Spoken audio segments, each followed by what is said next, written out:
अब से कुछ देर पहले ही इंसदाद दहशतगर्दी की अदालत के जज अबुल हसनात ने एडवोकेट ईमान मज़ारी और उनके शोहर एडवोकेट हादी अली चट्ठा को 3 दिन के पुलिस रिमांड पर पुलिस के हवाले कर दिया है।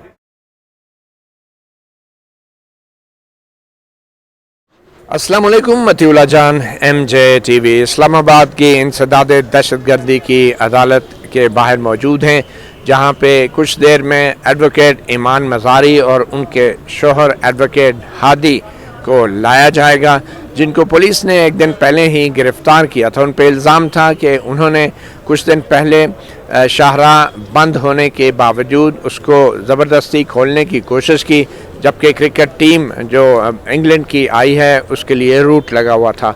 और उसकी पादाश में जो उस दौरान जो झगड़ा हुआ तो उसकी पादाश में उनके ख़िलाफ़ एक FIR काटी गई और FIR में कानून के मुताबिक झगड़े के हवाले से इल्ज़ाम नहीं बल्कि दहशतगर्दी का इल्ज़ाम लगा के इंसदाद दहशतगर्दी के हवाले से जो कानून है उसकी दफ़ात के तहत उनको FIR काटी गई और फिर कल गिरफ़्तार किया गया। कानून के मुताबिक 24 घंटों में ऐसी किसी भी गिरफ़्तार मुलज़म को अदालत के सामने पेश किया जाना होता है। तो आज इस्लामाबाद की इंसदाद दहशतगर्दी की अदालत में यहाँ सब मुंतज़र हैं कि ईमान मज़ारी एडवोकेट और उनके शोहर को कब पेश किया जाएगा।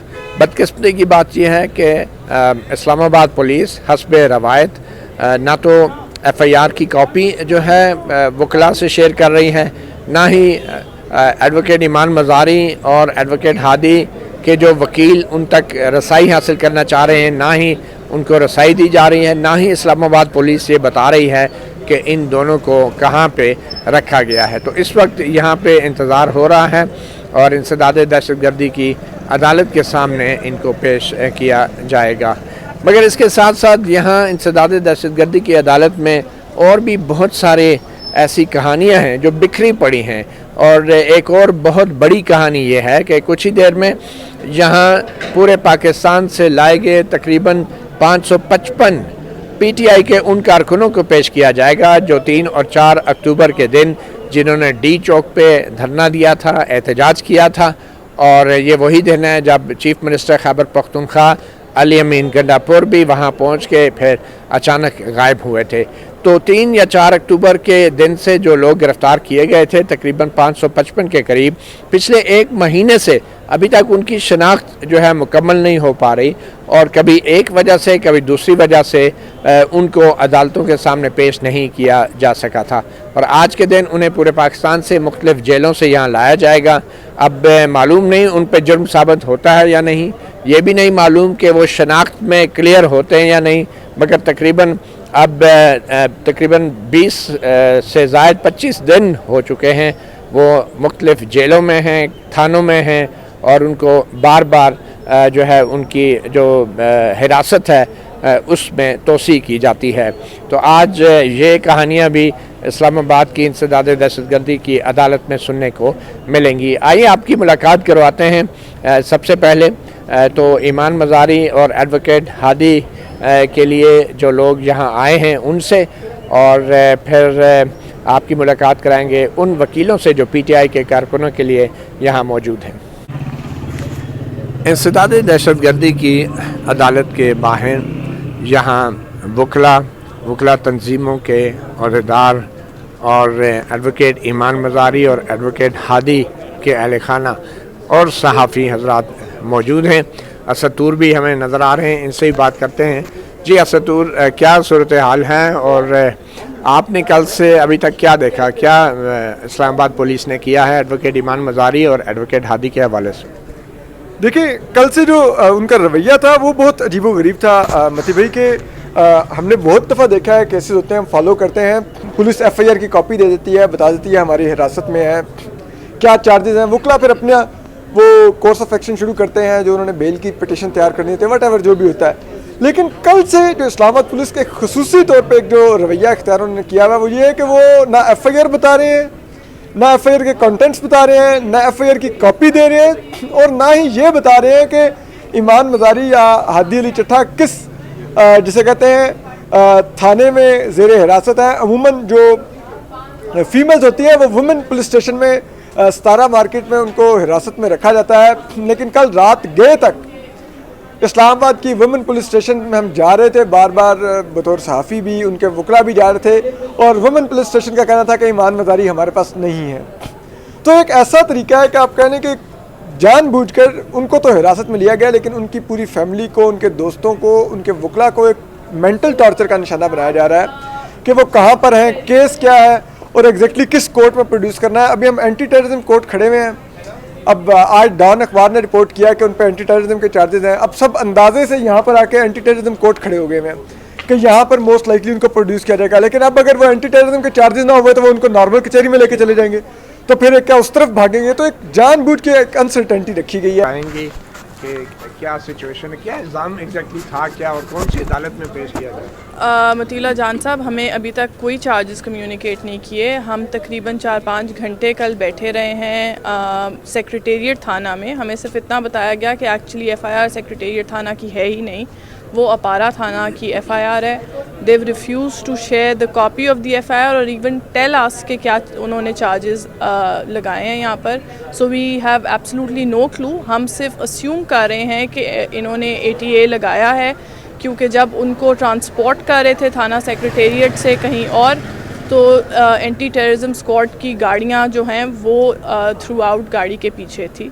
सो वी अस्यूमिंग कि ये एंटी टेररिज्म कोर्ट में आज प्रेजेंट करेंगे। We have no information. The police has completely even denied कि उन्हें कहाँ रखा गया है। हम सिचुएशन में राइट्स क्या होते हैं अक्यूज्ड के? जी, हमारे बेसिक राइट है। हम कल भी उनको थ्रू आउट ये बताते रहे कि आपने अरेस्ट किया है, आप हमें कम्युनिकेट कर दें कि आपने फॉर्मली उन्हें अरेस्ट किया, so we know what our remedies are. हमें आप बता दें कि एफआईआर क्या है, सो वी नो कि हमने क्या डिफेंस प्रिपेयर करना है। As a lawyer I am her counsel, I have the right कि मुझे कम्युनिकेट किया जाए कि उसके अगेंस्ट क्या चार्जेस हैं, उसको कहाँ प्रेजेंट किया जाएगा और उसकी क्या लीगल रेमेडीज़ हैं। जी मैडम, आपको कैसे पता चला ये गिरफ्तारी का और अभी क्या अपडेट है आपके पास? देखिए, मुझे उनकी जो एसोसिएट लॉयर हैं उनका फ़ोन आया और वो फ़ोन अभी बता ही रही थी कि ईमान अरेस्ट हो गई है, कि फ़ोन छीन लिया गया पुलिस वालों ने या इंटेलिजेंस वालों ने। और बहरहाल फिर हमने ट्रेस किया किधर हैं, तो सेक्रेटेरिएट थाने का पता चला। उसके बाद कोई अपडेट नहीं। वो विमेन पुलिस की जो एसएचओ हैं मिसबा बीबी, उन्होंने पहले कहा कि हाँ अभी वो स्टेटमेंट्स ले रहे हैं, फिर हम आपसे मिलवा देंगे। तो हम 4 घंटे बैठे रहे और उसके बाद उन्होंने एफआईआर, हमने कहा, हम लॉयर्स आए हुए थे, लॉयर्स ने कहा एफआईआर दें, विच इज़ अगर आप अरेस्ट करते हो तो फिर एफआईआर देनी पड़ती है। नहीं, अभी तक हमें एफआईआर नहीं मिली। हमें विमेन थाने में सुना है उनको ले गए थे, लेकिन जब भी कोई जा रहा था विमेन थाने में, हमने कुछ पानी और खाना भिजवाने के लिए, तो वहाँ से जवाब आता था वो यहाँ नहीं है। तो सवाल उठता है अगर वहाँ नहीं थी तो किधर थी? कोई अबडक्ट किया गया था, क्या किया गया था? ये दहशतगर्दी के चार्जेस मुझे लगता है हमें लगाने पड़ेंगे अब इस्लामाबाद पुलिस के ऊपर, जो उन्होंने असॉल्ट किया ईमान के ऊपर, उस बैरियर पे जिस तरीके से डिलिबरेटली मारा। अब हम अगर दहशतगर्दी का जिस तरीके से अब्यूज़ हो रहा है कानून का, फिर हम भी लगता है पुलिस वालों को अब दहशतगर्दी के चार्जेस लगाएं कि आप एक औरत के ऊपर असॉल्ट क्यों कर रहे हो, और क्या कहते डिलिबरेटली असॉल्ट करके, और वो मेडिकल रिपोर्ट में भी लिखा है कि इंजरी ड्यू टू असॉल्ट। तो कोई अपडेट हमें नहीं है, हमें अभी भी नहीं पता कौन से कोर्ट में पेश करेंगे। ये डिलिबरेटली हरासा करना चाहते हैं लोगों को और खौफ पैदा करना चाहते हैं, लेकिन खौफ के बुत टूटते जा रहे हैं, क्योंकि आप एक हद के पार आप जाओगे तो फिर people have nothing to lose, और वही हाल हो गया है। तो मेरा ख्याल में एक रिवीजन होती है, जब आपकी पॉलिसीज़ नाकाम होती हैं तो आप उनको रिवाइज करते हैं। लेकिन इधर लगता है कि ब्लिंकर्स पहने हुए हैं और कोई रिवीजन नहीं है। और जो इंटीरियर मिनिस्टर हैं मोहसिन नकवी, वो समझते हैं कि सारी उम्र उन्होंने पावर में रहना है, तो जिसको मर्ज़ी जो जुल्म कर लो। जो कानून तो अब रहा ही नहीं ना, रूल ऑफ लॉ तो कोई नहीं है, रूल ऑफ जंगल है। कि अगर एक पुलिस वाले की ऑल्टरकेशन भी होती है लॉयर्स के साथ क्योंकि लॉयर्स को अर्जेंसी होती है, बेल के केसेस होते हैं, और ईमान और Hadi pro bono bail cases के लिए जल्दी में थे क्योंकि वो पेश होने थे उनके क्लाइंट्स। तो आप वो रास्ता रोक लो, एम्बुलेंस का रोक लो, सारा कुछ कर लो, और अगर आपसे कोई बहस करे तो आप उसको दहशतगर्द कह दो। असल दहशतगर्दों को आप संभाल नहीं पा रहे। अब बात करते हैं 555 पीटीआई के उन कारकुनों की जो तकरीबन 25 दिन से अब मुख्तलिफ हवालात में हैं पूरे पाकिस्तान से। आज इंसदाद दहशतगर्दी की अदालत में उनको पेश किया जाना है। एडवोकेट मिर्ज़ा आसिम बेग मेरे साथ मौजूद हैं और उनके साथ एक खातून खाना हैं जिनके रिश्तेदार भी पीटीआई के गिरफ्तार कारकुनों में शामिल हैं। तो एडवोकेट मिर्ज़ा आसिम बेग साहब, ये असल में मामला क्या है और ये शुरू कैसे हुआ सब कुछ? जी बिस्मिल्लाहिर्रहमानिर्रहीम, थैंक यू सो मच जी मतीउल्लाह जान साहब। मैं आपकी वसादत से आपके व्यूवर्स और पाकिस्तान की आवाम और मेरी जो आवाज़ आपकी समातों के साथ टकरा रही है, आप तक ये मैं हकायक कुछ इस तरह के बता देना चाहता हूँ कि पाकिस्तान तहरीक इंसाफ की जो एक कॉल थी 3 तारीख के हवाले से डी चौक पहुँचने की, जिसमें अली अमीन गंडापुर साहब ने लीड किया सारा मामला, और यहाँ पर कुछ गिरफ्तारियाँ हुई थी, सियासी नोयत की गिरफ्तारियाँ थीं, और वो वर्कर्स को टारगेट किया गया ऑल ओवर पाकिस्तान को, स्पेशली उन लोगों को टारगेट किया गया जो पश्तून स्पीकिंग थे। तो उन लोगों को गिरफ़्तार करके बदकिस्मती से 6 तारीख की गिरफ़्तारी पुलिस ने डाली, हालांकि उनसे पहले उन्होंने गिरफ़्तार किया हुआ था, किसी से बेजा में रखा हुआ था। 6 तारीख को गिरफ़्तार करके 7 तारीख में कोर्ट के सामने पेश करके शनाख्त परेड के लिए डायरेक्ट उनको लिया गया। यहाँ अदालतों ने रात 10 बजे, 9 बजे, 6 बजे, 5 बजे तक, मतलब यहाँ जब अदालतें ख़त्म हो जाती थी उसके बाद अदालतें लगी उन लोगों के लिए, और उनकी रिक्वेस्टें आती रही, और बगैर देखे कि ये कोई जनवाइल के बच्चे हैं जिनके कोई 13 साल है, 14 साल है, शनाख्त परेड पर जाना चाहिए नहीं जाना चाहिए, कोई ख़वातीन हैं या नहीं है, इर्रेस्पेक्टेबल, उन सब को शनाख्त परेड पर भेज दिया गया। उनकी अगली तारीख 13 तारीख, किसी की 14 तारीख, किसी की 15 तारीख थी। जब अगली तारीख पे हम पेश हुए तो हमने कोर्ट को कहा जी कि शनाख्त परेड चूँकि आपने 7 दिन के लिए, तो प्रोग्रेस क्या है? तो प्रोग्रेस हमें ये बताएगी जी कि बड़ा सेंसिटिव मामला है जी, अभी तक नहीं हो सकी, और आपको पता है इस्लामाबाद के हालात बड़े कशीदा हैं, और ये आप इल्तवा की दरख्वास्त दे रहे हैं और अदालत इसको एक्सेप्ट करे। तवील आर्गूमेंट होने के बाद अदालत ने एक बार फिर उनको मौका दिया, और उनको जो है ना शनाख्त परेड के एक्सटेंड कर दी गई 7 दिन 8 दिन की। फिर 17 तारीख पर दूसरा टेन्योर आया।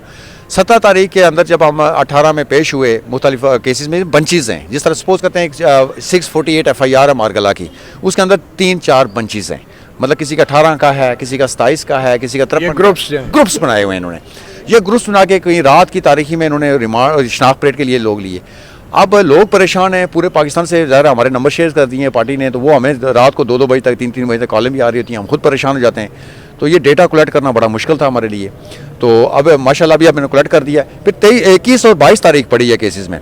अब 21 तारीख में मज़ीद उन्होंने इल्तवा इसलिए दी जी कि वो देखें ना जी, अभी वो 26 अमेंडमेंट हो गई है, लेकिन अभी हालात फिर साजगार नहीं है। इसका मतलब 27वीं तरमीम लाना चाह रहे हैं, उस हद तक अंदर रखना चाहते हैं इनको। तो दूसरी बात यह है कि आज लगे हुए हैं केस, जिसमें 5 केस हैं, कल लगे हुए थे 9 केस, जिनके तादाद वर्कर्स की थी 309। आज जो वर्कर्स की तादाद है वो 222, 309, 222 और प्लस 9 एक और हमें पर्चा रिमांड मिला है। ये तकरीबन फिगर बनता है 255 का, 555 का। 555 लोगों को आज इंसदाद दहशतगर्दी की अदालत में इन्होंने पर्सनल हैसियत में तलब किया हुआ है कि जाके रिपोर्ट दें हमें, अगर नहीं हुई है तो पुलिस हमें आगाह करे। तो मीनिंग इज़ देयर बाई कि मुझे लग रहा है कि ये जुडिशल हो जाएंगे, आज उम्मीद है, नहीं तो मतलब अब मज़ीद इल्तवा की कोई गुंजाइश नहीं बन गया करता। थोड़ा सा ब्रेकअप बता देना कि ये 555 लोगों में औरतें कितने हैं, मर्द कितने हैं, या कोई बच्चा भी है इसमें? इन 555 में एक मुकदमा अलग सा है, जिसमें कल आपने देखा होगा जी 86 लोग हैं, जिसमें KPK पुलिस के ऑफिशियल्स हैं 42 लोग हैं, वो वर्दियों के अंदर मौजूद हैं। पहले कहा गया जी कि बगैर वर्दियों के लोग सिविल कपड़ों में आए और हमला करने की कोशिश की। उनको गिरफ्तार भी किया? उनको गिरफ्तार किया गया। हमने कहा जी आपकी पेटी भाई हैं भाई, इनके साथ आप सुबाइयत को हवा दे रहे हैं और आप इस तरह ये कर रहे हैं। तो आए क्यों थे वैसे साथ? वो यहाँ साथ नहीं थे, वो KPK हाउस से उनको अरेस्ट किया गया और उनको शो किया गया जी कि डी चौक में मौजूद थे। अच्छा, KPK हाउस से सिक्योरिटी की ड्यूटी पे थे? वो सिक्योरिटी की ड्यूटी के ऊपर थे, वहाँ रेस्क्यू 1122 के लोग थे।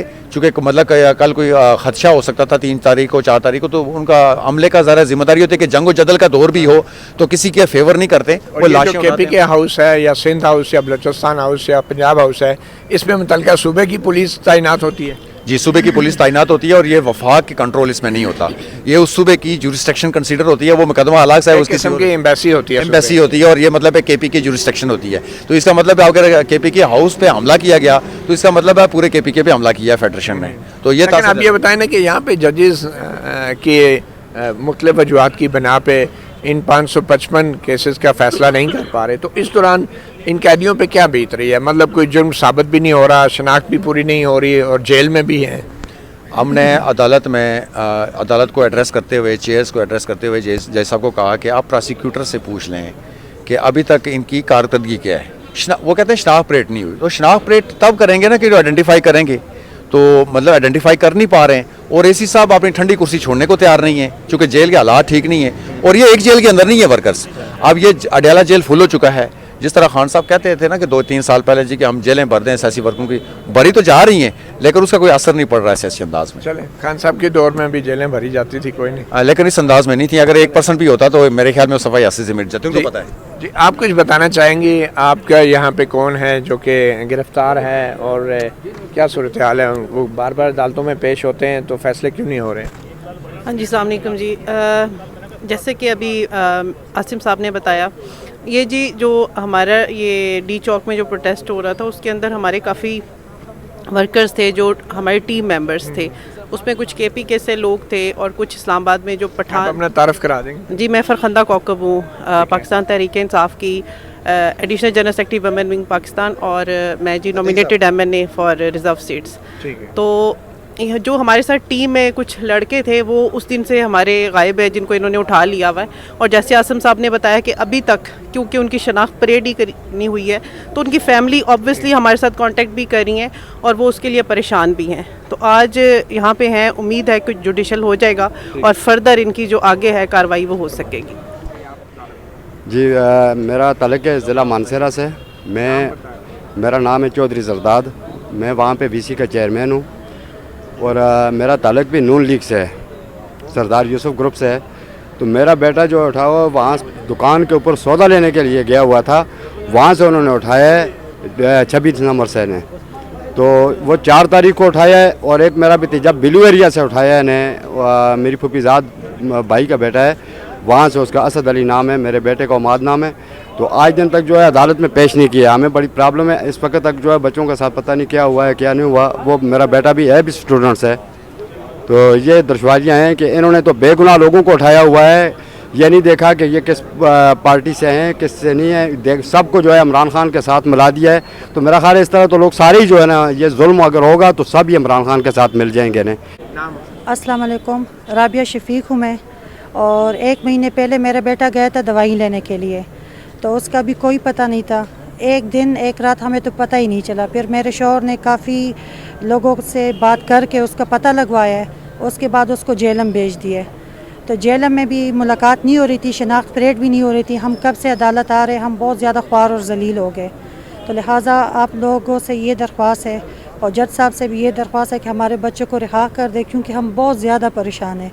मेरी बच्चियाँ बहुत परेशान हैं, मैं ख़ुद बहुत परेशान हूँ अपने बेटे के लिए। और मैं चाहती हूँ कि मेरा बेटा घर आ जाए। वो जिस तरह उन्होंने गलत इल्ज़ाम लगाए मेरे बच्चे पे, उसकी सारी ज़िंदगी और पूरा मुस्तकबिल उन्होंने तबाह कर दिया। आप कितने दूर से आती हैं, कैसे आती हैं? जी, हम गाड़ी पे आते हैं और तकरीबन आधे घंटे के सफ़र पे आते हैं, दूरी है। अच्छा जी, हमारा भाई का तवारजान नाम है और वो बहुत गरीब बंदा है। वो अपना मजदूरी कर रहा है और वो दोस्तों के साथ ऐसा बैठा के लाया इधर ये जलसे के लिए। उसको कोई पता नहीं था कि इस तरह होगा, लेकिन उसका छोटा बच्चा है जो उसके घर में भी कोई नहीं है। तो आप मेहरबानी करो, उसके लिए कुछ ना कुछ कर दे बस आप। यूँ लग रहा है कि एडवोकेट ईमान मज़ारी को इस वक्त लाया गया है यहाँ।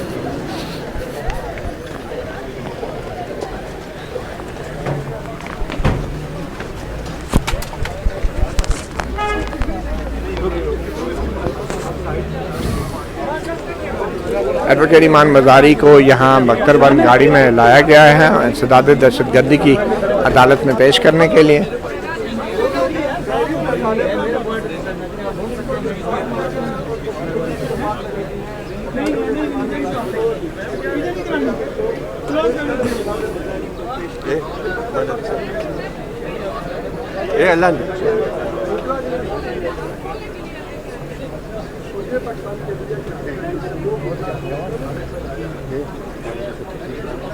इंसदाद दहशतगर्दी की दफात के तहत मुकदमा दर्ज किया गया ट्रैफिक पुलिस के एहलकारों के साथ झगड़ने का इल्ज़ाम, मगर अब दहशतगर्दी का मुकदमा बनाया गया है एडवोकेट ईमान मज़ारी और उनके शोहर एडवोकेट हादी के ख़िलाफ़। ईमान मज़ारी इस वक्त वक्तबंद गाड़ी से बाहर आ गई और इनको कुछ ही देर में इंसदाद दहशतगर्दी की अदालत में पेश किया जाएगा।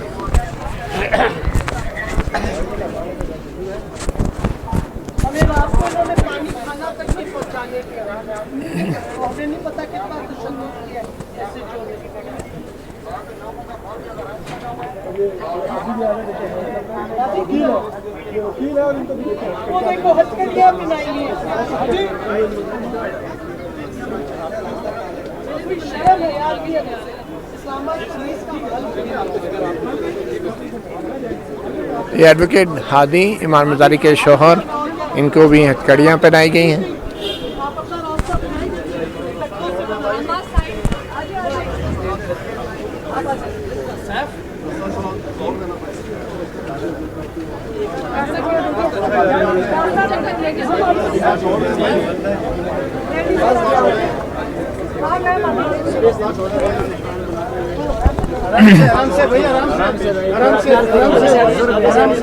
मुझे तो जाने दो।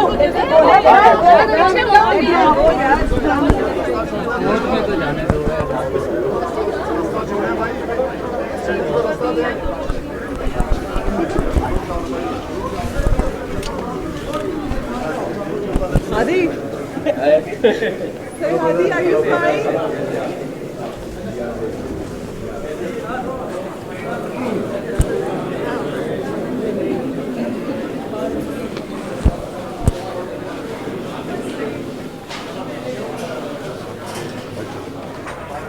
अब से कुछ देर पहले ही इंसदाद दहशतगर्दी की अदालत के जज अबुल हसनात ने एडवोकेट ईमान मज़ारी और उनके शोहर एडवोकेट हादी अली चट्ठा को 3 दिन के पुलिस रिमांड पर पुलिस के हवाले कर दिया है। और आज की मुख्तसर समात के दौरान कुछ हक़ाइक़ जो सामने आए हैं बड़े दिलचस्प हैं। उसमें एडवोकेट ईमान मज़ारी और एडवोकेट हादी अली चट्ठा के वकला की तरफ से अदालत को ये बताया गया कि जो इल्ज़ाम एडवोकेट ईमान मज़ारी और हादी अली चट्ठा पे है कि उन्होंने पुलिस एहलकारों पर हाथ उठाया। जिस एहलकार के साथ एडवोकेट हादी अली चट्ठा की कशमकश हुई वो बुनियादी तौर पे वो सिविल लिबास में था और पुलिस की वर्दी में भी नहीं था। और फिर ये भी मामला अदालत के सामने रखा गया कि जो पुलिस एहलकार थे, ट्रैफिक पुलिस के एहलकार, उन्होंने जो ट्रैफिक बैरियर था लोहे का वो एडवोकेट ईमान मज़ारी पर उल्टाया, जिसके बाद एडवोकेट ईमान मज़ारी ज़ख्मी भी हुई और इस हवाले से उनकी ज़ख्मों के हवाले से मेडिकल रिपोर्ट भी रिकॉर्ड के ऊपर मौजूद है। साथ ही एडवोकेट ईमान मज़ारी के वकला का ये भी मौक़िफ़ था कि जो वाक़या हुआ है वो महज सिर्फ ट्रैफिक पुलिस और एक शहरी के दरमियान एक मामूल का झगड़ा है वो हुआ है और इसके अंदर दहशतगर्दी की दफात जो है नहीं लगाई जा सकती। ये कोई दहशतगर्दी का वाक़या बिल्कुल नहीं है और इसकी वजह ये हुई कि रोड ट्रैफिक पुलिस ने ब्लॉक कर रखी थी सिक्योरिटी के लिए और क्रिकेट टीम का एक रूट लगा था, काफ़ी अर्सा इंतज़ार भी किया, रूट नहीं खुल रहा था। और एडवोकेट ईमान मज़ारी और उनके शोहर एडवोकेट हादी अली चट्ठा ये इंसानी हकूक़ के लिए काम करते हैं, सरगर्म वकील हैं, बहुत एक्टिविस्ट हैं और ये उस रोज़ भी अदालतों में जाके इन्होंने इंसानी हकूक़ के जो खिलाफ वर्जियों के कुछ विक्टिम्स हैं उनकी वकालत करनी थी और उनको बर वक्त अदालत में पहुंचना था, जिसकी वजह से ये तलखी हुई, गर्मा गर्मी हुई और इसको अब दहशतगर्दी का मुकदमा बना के पेश किया जा रहा है।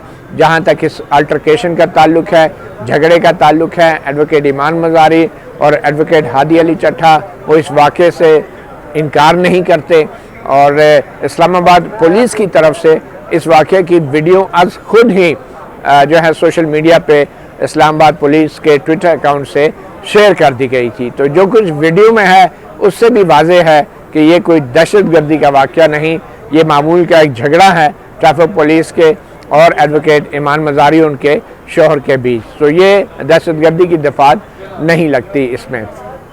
जो काउंटर टेररिज्म डिपार्टमेंट है, इंसदाद दहशतगर्दी का जो महकमा है, उसकी तरफ से जो वकील पेश हुए, उनका ये कहना था कि ये बहुत संगीन मामला है और एक गैर मुल्की क्रिकेट टीम यहाँ पे आई थी, पाकिस्तान की साख जो है मुतासर होने का ख़तरा, इसलिए सख्त सिक्योरिटी के इंतजाम किए गए थे और कानून के मुताबिक ऐसी सिचुएशन के अंदर ये जो झगड़ा है ये मामूल का झगड़ा इसको नहीं कह सकते। और उन्होंने 3 दिन का रिमांड मांगा। जज अबुल हसनात ने दोनों तरफ के दलाइल सुने और फिर तकरीबन 10 मिनट के लिए वो अपने चैम्बर में गए और उसके बाद अपने रीडर को भेज दिया जिसने ये ऐलान किया कमरा अदालत में कि 3 दिन का रिमांड दिया जाता है। अब रिमांड से मुराद ये है कि एडवोकेट ईमान मज़ारी और एडवोकेट हादी अली चट्ठा जो हैं वो काउंटर टेररिज्म डिपार्टमेंट की पुलिस के पास रहेंगे और वो अडियाला जेल में नहीं जाएंगे। और अब कुछ देर पहले ही जो मेरी एडवोकेट ईमान मज़ारी की वकील एडवोकेट ज़ैनब जंजुआ से बात हुई है तो उनका ये कहना है कि वो इस फैसले के ख़िलाफ़ अपील दायर कर रहे हैं। तो अगले 3 दिन के बाद जब रिमांड मुकम्मल होगा तो इन दोनों वकला को दोबारा से यहाँ पेश किया जाएगा मज़ीद रिमांड के लिए, या फिर अगर रिमांड की मज़ीद तोसी न मिली तो एडवोकेट ईमान मज़ारी को, एडवोकेट हादी अली चट्ठा को अडियाला जेल भेजा जाएगा और एक दफ़ा ये जेल मुंतकिल हो गए तो फिर कानून के मुताबिक वो ज़मानत के लिए दरख्वास्त दायर कर सकते हैं और उस पर फिर अलग से बहस होगी और इस बात का इम्कान ज़रूर रहेगा कि वो ज़मानत के ऊपर बाहर आ जाएं। मगर चूँकि यह इंसदाद दहशतगर्दी का मुकदमा बना दिया गया है तो ये एक ऐसी अदालत है और ऐसा मुकदमा है और ये एक ऐसा कानून है कि जिसमें मुल्ज़मान जो है तवील अरसा जेल में रहते हैं। कुछ लोगों का ये ख्याल है और यहाँ के जो इंसानी हकूक़ के सरगर्म रुकन हैं और वकला हैं कि हुकूमत ने एडवोकेट ईमान मज़ारी को और एडवोकेट हादी अली चट्ठा को इस वाक़े को बुनियाद बना के उनको एक तवील अरसे के लिए जेल भेजने का मंसूबा बनाया है और उनको बाहर नहीं आने दिया जाएगा। और एडवोकेट ईमान मज़ारी और हादी अली चट्ठा ये दो वो वकील हैं जो दर्जनों के हिसाब से पाकिस्तान की मुख्तलिफ़ अदालतों में इंसानी हकूक़ की खिलाफ वर्जियों के शिकार जो आम शहरी हैं, गरीब लोग हैं, उनके मुकदमात की पैरवी कर रहे हैं, जिनमें लापता अफराद के भी दर्जनों मुकदमात हैं जो इस्लामाबाद हाई कोर्ट में ज़ेर समाअत हैं। और अगर ये दोनों वकील अडियाला जेल में जाते हैं या रिमांड पे रहते हैं या गिरफ्तार रहते हैं तो यकीनी तौर पे वो तमाम दर्जनों के करीब जो मुकदमात हैं और जो उनके मुतासरीन हैं वो मज़ीद मुतासर होंगे। उनके मुकदमात में पेश होने वाला कोई दूसरा वकील नहीं मिलेगा और जो लोग जेल में हैं वो जेलों में रहेंगे और वो बाहर नहीं आ सकेंगे। तो ये जो गिरफ्तारी है एडवोकेट ईमान मज़ारी और एडवोकेट हादी अली चट्ठा की, ये सिर्फ उनकी गिरफ्तारी नहीं है बल्कि इनके तमाम उन वकीलान के लिए भी एक बहुत बुरी खबर है कि जिनके केसेस में एडवोकेट ईमान मज़ारी और एडवोकेट हादी अली चट्ठा आए रोज़ अदालतों में पेश होते थे और इनमें ज़्यादातर वो मुकदमात हैं जिनमें ये दोनों जो हैं बग़ैर फ़ीस के जो है इन गरीब लोगों की मदद भी करते थे। तो ये है हमारे आज की अदलिया की सूरत हाल इंसदाद दहशतगर्दी की अदालत के बाहर से। मतीउल्लाह जान MJ TV को इजाज़त दीजिए। अल्लाह हाफिज़। मैं कहूँगी फिर से वो बात जो मैंने एंट्रेंस पे की थी कि जिस शख्स को हवालात में होना चाहिए उसका नाम इब्राहीम है और वो ट्रैफिक पुलिस का अफसर है जिसने मुझे मारा है। मेरा मेडिकल है, ये दिखाता है कि ये सारा फाशिस्ट निज़ाम है। ईमान मज़ारी कह रही थी कि दहशतगर्द नहीं पकड़ सकते, हमें पकड़ते हैं और यही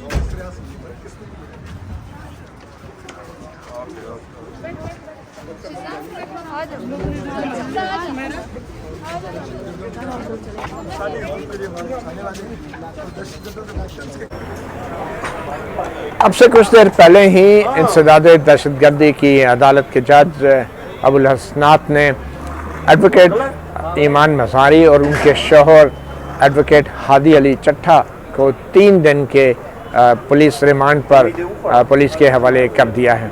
और आज की मुख्तसर समाअत के दौरान कुछ हक़ाइक़ जो सामने आए हैं बड़े दिलचस्प हैं।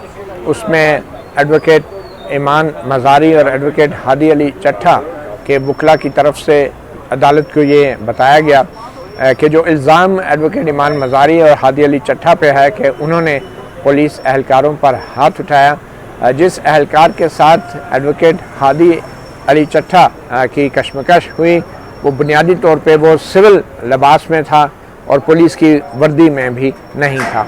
और फिर ये भी मामला अदालत के सामने रखा गया कि जो पुलिस एहलकार थे, ट्रैफिक पुलिस के एहलकार, उन्होंने जो ट्रैफिक बैरियर था लोहे का वो एडवोकेट ईमान मज़ारी पर उल्टाया, जिसके बाद एडवोकेट ईमान मज़ारी ज़ख्मी भी हुई और इस हवाले से उनकी ज़ख्मों के हवाले से मेडिकल रिपोर्ट भी रिकॉर्ड के ऊपर मौजूद है।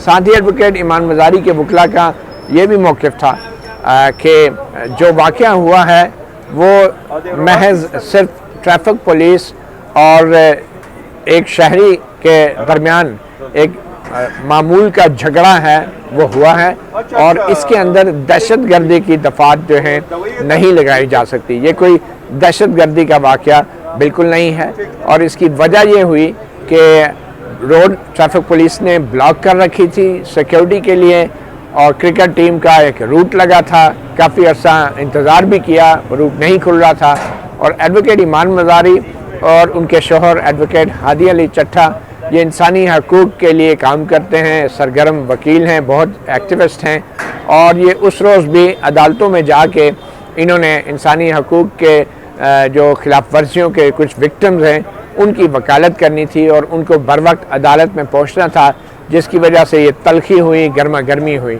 और इसको अब दहशतगर्दी का मुकदमा बना के पेश किया जा रहा है।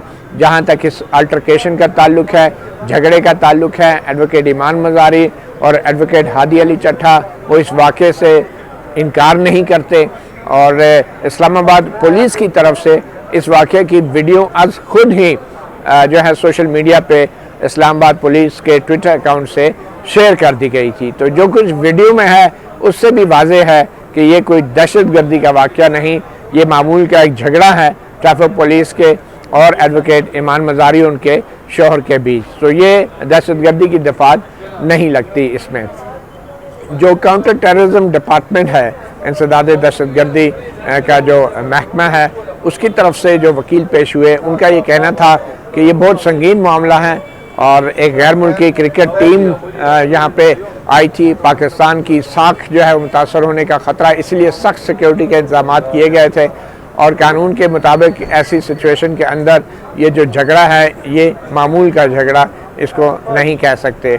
और उन्होंने 3 दिन का रिमांड मांगा। जज अबुल हसनात ने दोनों तरफ के दलाइल सुने और फिर तकरीबन 10 मिनट के लिए वो अपने चैम्बर में गए और उसके बाद अपने रीडर को भेज दिया जिसने ये ऐलान किया कमरा अदालत में कि 3 दिन का रिमांड दिया जाता है।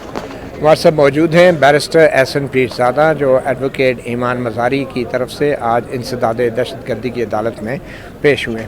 बैरिस्टर साहब, क्या वजह थी कि जो काउंटर टेररिज्म डिपार्टमेंट है वो 3 दिन के लिए ईमान मज़ारी एडवोकेट का जिस्मानी रिमांड लेने में कामयाब हो गया? मती भाई, मैं आपको एक बड़ी फ्रैंकली एक बात बताऊं, मेरे ख्याल से 9 मई के बाद हम लोग जो ये काला कोट जेब तन करते हैं ना, हम वकील खेलने की कोशिश करते हैं और हम प्रिटेंड करते हैं कि हमारी कोर्ट्स इंसाफ करेंगे। अनफॉर्चुनेटली ऐसा कुछ होता नहीं है। जो लीगल बेसिस है जिसकी बेसिस के ऊपर एंटी टेररिज्म कोर्ट ने रिमांड मांगा 30 डेज़ का, वो ये थी कि हम लोगों ने वो जो वीडियो हमारे पास है उसका फोरेंसिक ऑडिट कराना है, उसका एनालिसिस कराना है और ये डिटर्मिन करना है कि हादी और ईमान मज़ारी साहिबा ही हैं और इनकी जो वॉइस रिकॉर्डिंग है उसको करना है। एट दैट स्टेज हम लोगों ने ये बोला कि हम इस बात का इतराफ़ करते हैं कि जो अल्फाज बोले जा रहे हैं और ये जो शक्ल में आपको वीडियो में 2 बंदे नज़र आ रहे हैं वो हमारे क्लाइंट्स ही हैं। सो यहाँ कानूनी बेसिस ख़त्म हो जाती है। मैं ऑनेस्टली मतलब रिमांड की ज़रूरत नहीं है, इट डज़ नॉट मैटर और 788 की लगने की ज़रूरत नहीं है। आप देखें ना मती साहब, अगर एक एंटी टेररिज्म 788 की ये औकात रह चुकी है कि अगर आप एक बैरियर हटाएंगे तो आपके ऊपर 788 का इतलाक होगा, तो इसका मतलब ये है कि हुकूमत इस तैयारी में है कि वो 788 को इतना रिडंडेंट कर दे कि जो मिलिट्री कोर्ट्स का वो करना चाह रहे हैं वो उसकी जस्टिफिकेशन हो जाए कि देखिए जी एंटी टेररिज्म कोर्ट्स इतना ज़्यादा ओवरबर्डन्ड है, इतना ज़्यादा ओवरवर्कड है और फैसले ही नहीं होते। और फैसले ही नहीं होते, तो इसलिए हमें मिलिट्री जरूरत, कोर्ट की जरूरत है। अब एक मेजर साहब और कर्नल साहब जिनको कानून का एक लफ्ज़ का नहीं पता, वो क्योंकि जल्दी फैसला करने में वो कामयाब हैं, इसलिए हम जो है मिलिट्री कोर्ट्स की 27वीं तरमीम के अंदर मिलिट्री कोर्ट्स लाजमी होनी चाहिए। मेरी असेसमेंट आप देखिए कितना रश लगा हुआ है, 189 पुलिस ऑफिसर जो के दहशतगर्दों का जुमा बाजार लगा जुमा हुआ है। बाजार कोई लगता है, बाहर है, कोई अंदर है। और आप किसी को मिले, और एक माँ मिली मुझे, कहती मेरी बेटी जो उसको अरेस्ट किया गया एंटी टेररिज्म कोर्ट के अंदर। अब आप मुझे ये बताएं कि 18-19 साल की बच्ची एक टेररिस्ट है। आप एहसानुल्लाह एहसान तो आपकी कस्टडी में नहीं रह सका। आप एक इंतज़ार पंजोथा जो 18 दिन 20 दिन से गायब है उसको आप रिकवर नहीं कर सके, और ना ही आपने ATC की एंटी टेररिज्म का कोई मुकदमा दायर किया कि एक वकुला सुप्रीम कोर्ट का लॉयर गुम है, और इस तरह के बहुत सारे वाक़यात हैं, आप मेरे से बेहतर जानते हैं। But the fact of the matter is that we are pretending to be lawyers, the system has crippled, deliberately crippled the lower judiciary, and to ensure that वो जो चाह रहे हैं उनका एक मकसद अचीव हो। और मैं आपको ये बड़ी ईमानदारी से बताता हूँ कि ऐसा नहीं है कि पीपल्स पार्टी के दौर में इस तरह के चीज़ें नहीं थी। PMLN जो है वो बहुत कमाल थी, और PTI ने तो कमाल कर दी। हर दौर में इस तरह की एक्सेसेस हुई हैं, लेकिन जिस बिलिजरेंट तरीके से अब हो रही हैं, जिस नंगे तरीके से हो रही हैं, ये इसकी मिसाल आपको तारीख़ में जितनी मुझे आता है, और मैं कोशिश करता हूँ ज़्यादा पढ़ूँ, मिलती नहीं है। ठीक। अच्छा, आम लोगों के जहन में ये सवाल आता है कि 2 लॉयर हैं, उनमें से एक ने पुलिस वाले पे हाथ भी उठाया और पुलिस वाले पे हमला किया, कार्य सरकार में मुदाखलत की, बल्कि सरकार के मुलाजमीन को कार्य सरकार से रोकने की कोशिश की, जिसका जिक्र इंसदाद दहशतगर्दी के कानून में भी है। तो उसके हवाले से क्या मौक़िफ़ है आपका? देखिए, एंटी टेररिज्म जब आप किसी कानून को एनालाइज करते हैं और आप डिटर्मिन करते हैं कि इसका ऑब्जेक्टिव क्या है, तो आप उस ऑब्जेक्टिव को देखते हो। उस ऑब्जेक्टिव के अंदर जब आप टेररिज्म के प्रेसिडेंट्स देखेंगे तो टेररिज्म को डिफ़ाइन किया गया है, और वो एक्ट ऑफ वायलेंस जो आवाम है उसके अंदर खौफ व हरास का अंसर पैदा करे, और स्टेट के ख़िलाफ़ उनको बगावत के ऊपर मजबूर करे, और वो रिटेलिएट करें, या एक ऐसा इंसिडेंट हो जिससे नुकसान हुआ हो और सोसाइटी की जो फैब्रिक है वो डिस्टर्ब हुई हो। देखिए मती साहब, Imaan Mazari is not a normal person, an ordinary person. मैं एक लॉयर हूँ। ईमान मज़ारी उस वकालतनामों पर साइन करती है जहाँ वकील अपने हाथ खड़े कर देते हैं। अल्लाह ताला ने उसको बनाई डिफरेंट तरीके से। 20 मिनट के इंतज़ार के बाद उसने इन्हीं जज साहब के आगे पेश होना था। 2 सेनेटर्स जो BNP से जिनका ताल्लुक है, जिनको अरेस्ट किया गया था उन केसेस के अंदर, ईमान से इंतज़ार नहीं हुआ और उसने जाके बोला कि आप इसको हटाएं, और अगर उसने जो बैरियर हटाया, हम इसको 1 मिनट के लिए तस्लीम करते हैं, तो 186 और 353 का इतलाक़ होता है, जो कार्य सरकार के अंदर मुदाखलत का 2 शिके हैं। उनके ऊपर हमें एतराज़ नहीं है। जो कानून है उसने वकील के लिए भी बराबर है और एक आम शहरी के लिए भी बराबर है, और any one worth his salt will say what I am saying.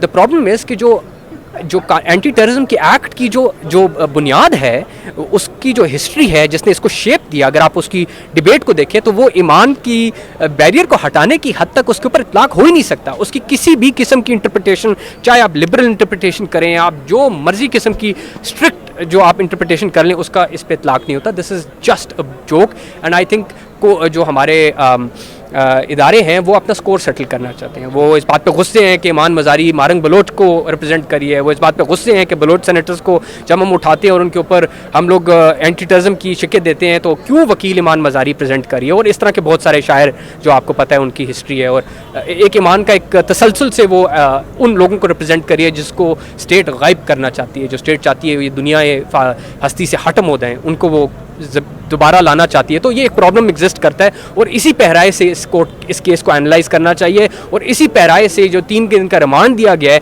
इसको देखना चाहिए। इसके अंदर कोई दूसरी बात नहीं है। बात गलत है, बुरी है, मुझे भी तकलीफ होती है बात बोलते हुए as a lawyer, but reality is reality. बहुत शुक्रिया बैरिस्टर एहसन पीरज़ादा। आपको